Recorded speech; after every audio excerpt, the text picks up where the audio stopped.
Let's dive into a massive question about modern China. How should we really understand the leadership of Xi Jinping? Is he a modern emperor, or is something else going on? We're going to unpack this puzzle together. So that's the big question, right? When you see so much authority concentrated in one person, the word emperor is an easy label to reach for. But you have to ask, is it actually accurate? Or does that word hide more than it reveals? That's what we're here to figure out. To get a clear answer, we're going to step back from the day-to-day headlines and the hot takes. Instead, we're going to use some powerful tools from political philosophy. By applying these big, timeless ideas to a very modern situation, we can get a much clearer, more nuanced picture of what's really happening. Okay, first, let's just get the facts on the table. Xi Jinping holds the three most powerful positions: head of the party, head of the state, and head of the military. On top of that, his own political philosophy is literally written into the country's constitution. This isn't just about one man's charisma. It's a deep, institutional centralization of power. And that's the reality that makes us ask our big question in the first place. Our first philosophical tool comes from an 18th century thinker, Jean-Jacques Rousseau.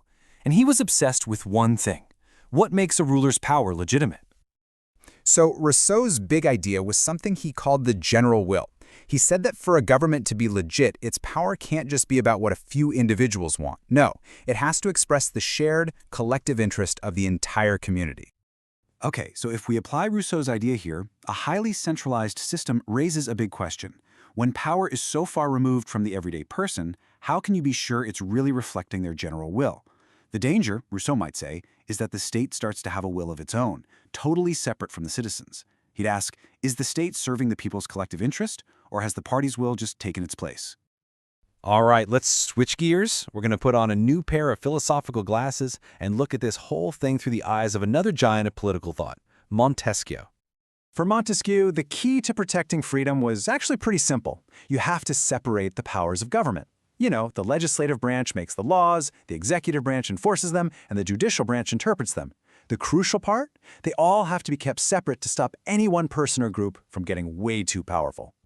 And you can see the contrast so clearly here. On the one hand, dividing power creates checks and balances. That's the bedrock of liberty for Montesquieu. But what happens when those powers all converge into one? When they all come together? Well, you're removing the very firewalls that were designed to prevent tyranny.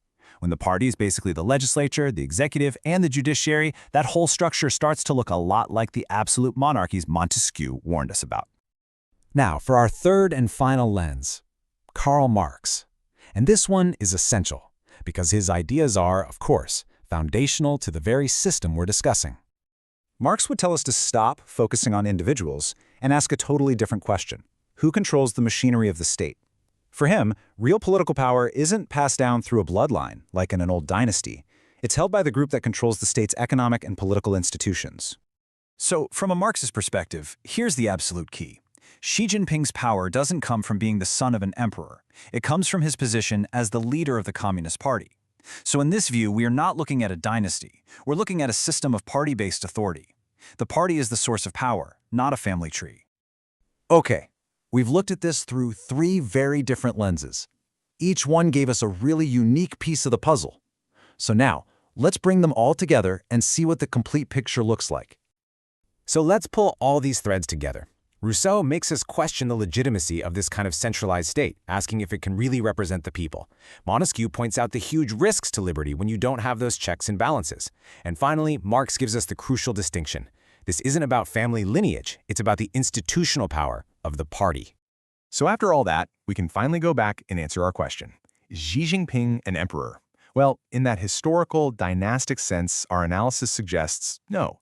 The emperor label is kind of like an old word for a very new situation. What we're actually seeing is a uniquely modern phenomenon, an incredible concentration of authority, but it's all housed within a party-state framework. And this leaves us with a really important takeaway. To truly understand how the world works, emotional labels and simple headlines just aren't enough. By using analytical frameworks like these, we can see the underlying structures of power much more clearly. Which kind of leaves you with a final thought, doesn't it? What tools are we using to understand the complex systems that shape our world today?